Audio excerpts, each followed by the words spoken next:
أسفرت قرعة دور الثمانية لبطولة كأس ملك إسبانيا التي أقيمت اليوم الجمعة عن اختبار صعب لفريق برشلونة، وسيحل برشلونة ضيفا على نظيره أتلتيك بلباو في ملعب سان ماميس، بينما يلعب سيلتا فيجو ضد ضيفه ريال سوسيداد.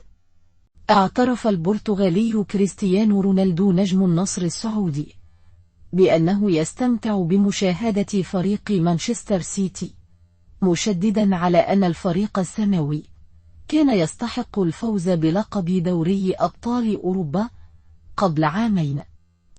وفي هذا الصدد ذكرت شبكة أوبتا المتخصصة في الإحصائيات أن أيمن حسين أول لاعب عراقي يحرز هدفين في مباراة واحدة ببطولة كأس آسيا منذ أن فعلها يونس محمود نجم أسود الرافدين السابق الملقب السفاح في نسخة 2007 التي توج العراق بلقبها في النهاية على حساب السعودية.